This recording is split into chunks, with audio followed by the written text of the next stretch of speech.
pemula harusnya investasi atau trading saham dulu sih? Oke, welcome back lagi bersama saya Ben Surya di dalam Mabes. Mari belajar saham. Pemula banyak sekali yang masih bingung ketika awal terjun ke pasar saham, bagusnya dia melakukan investasi atau menjadi seorang investor atau aja langsung trading atau menjadi seorang trader. Yuk kita bahas.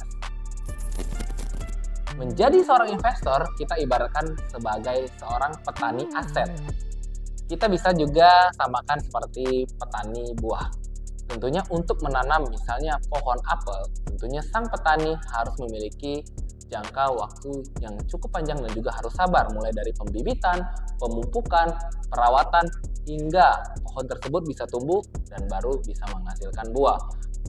Bahkan belum tentu pohon yang dia tanam akan berbuah apel yang manis, apel yang kurang manis, atau apel yang busuk. Sama seperti seorang investor, tentunya memiliki jangka waktu atau time frame yang lebih panjang dan juga harus sabar. Mulai dari bagaimana dia memilih sahamnya atau memilih bibit tadi kan, kemudian bagaimana dia bisa menilai kinerja dari perusahaan tersebut, atau seperti si petani yang melihat perkembangan dari pohonnya hingga bisa menghasilkan buah-buah yang manis tentunya. Sedangkan trader kita bisa ibaratkan seperti pedagang sayur di pasar nih. Trader lebih aktif melakukan beli dan juga jual sahamnya seperti pedagang di pasar. Bagaimana setiap hari dia akan menjual sayur di pasar, ketika habis dia akan pulang. Sama juga seperti seorang trader yang setiap hari lebih aktif menjual dan juga membeli sahamnya kembali untuk dalam jangka waktu yang lebih pendek. So, mana yang lebih menguntungkan? Anda mau menjadi petani buah atau Anda mau menjadi penjual sayur? Itu tentunya kembali kepada Anda. Namun, saran dari saya, ketika Anda masih pemula di pasar saham, Anda lebih baik memilih untuk menjadi seorang investor atau petani buah. Tentunya waktu yang Anda curahkan untuk terjun ke pasar saham pasti masih terbatas, belum terlalu banyak. Apabila Anda sudah mau full time di pasar saham, mungkin Anda akan lebih aktif menjadi seorang trader.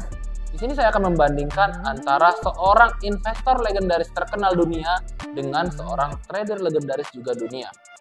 Keduanya sama-sama memiliki keuntungan yang fantastik, tapi pastinya berbeda dari segi yang pertama, waktu.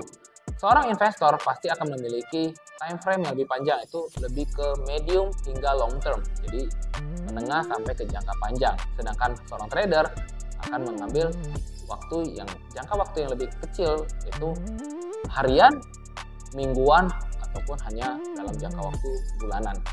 Sini kita membandingkan antara Warren Buffett dan juga George Soros, yang dimana seorang investor pasti lebih banyak melakukan analisa fundamental, karena dia akan mengambil jangka waktu yang panjang, tentunya tidak boleh sembarangan beli perusahaan.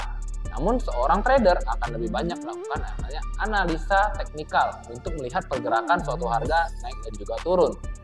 Seorang investor lebih mementingkan apa dan mengapa dia membeli suatu saham. Sedangkan seorang trader, dia akan lebih mementingkan kapan dan di mana harga terbaik untuk dia membeli dan menjual saham. Metode yang digunakan juga berbeda. Seorang investor pasti akan lebih menggunakan metode buy and hold, yaitu beli dan simpan. Dengan beberapa metode yang paling terkenal adalah value investing, alias membeli saham-saham dengan valuasi yang murah saat ini dengan kinerja perusahaan yang akan baik dan jauh lebih baik di masa yang mendatang. Sedangkan seorang trader hanya akan berfokus pada buy and sell, yaitu menggunakan dengan metode yang namanya swing trading, atau beli di bawah untuk jual di atas.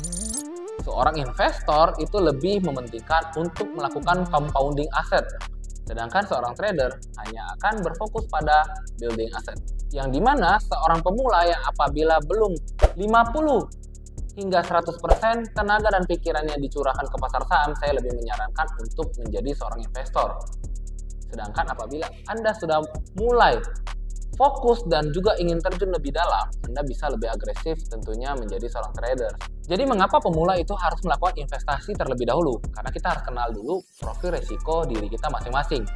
Bisa aja kita adalah profil risiko yang konservatif, yaitu cenderung tidak bisa melihat kerugian. Saya maunya profit aja. Jadi Anda lebih cocok untuk investasi. Atau moderat, Anda lebih cenderung tidak bisa menoleransi resiko yang terlalu besar, tapi Anda ingin keuntungan yang lebih besar, mungkin Anda bisa memilih menjadi seorang investor sekaligus trader. Ini mana paling penting Anda membagi komposisi aset yang digunakan. Misalnya Anda memiliki uang itu 80%, Anda harus gunakan porsinya untuk investasi, tentunya saham-saham dengan fundamental baik. Dan sisanya 10-20% boleh saja Anda gunakan untuk melakukan trading. Namun apabila Anda memiliki profil resiko agresif, yang dimana Anda lebih mementingkan imbal hasil atau dimana kita kenal high risk, high return. Jadi tentunya resiko dan juga imbal hasilnya juga berbanding lurus, dimana Anda bisa memilih untuk menjadi seorang trader. Jadi alasan terbesar kenapa pemula itu wajib melakukan investasi saham terlebih dahulu, yaitu karena yang pertama, di awal-awal pasti belum banyak pemula yang siap mengalami kerugian. Karena tujuan awal setiap orang masuk ke pasar saham tentunya untuk mendapatkan keuntungan, bukan kerugian. Yang kedua, yaitu adalah pemula wajib memaksimalkan keuntungan lewat metode nabung saham. Ya, boleh aja kita mulai dari perusahaan-perusahaan yang kita kenal dan kita dekat untuk sekeliling kita. Seperti misalnya daripada nabung uangnya di bank, ya bagusnya kita nabung saham bank misalnya. Dan juga sembari lebih aman, kita juga bisa meningkatkan skill serta pengetahuan kita lebih banyak di pasar saham ini. Now, biar kamu makin jago saham, nonton video berikutnya. Kita masih akan banyak bahas tentang analisa fundamental, teknikal, dan juga bagaimana mengatur money management dan juga portofolio. Let's go!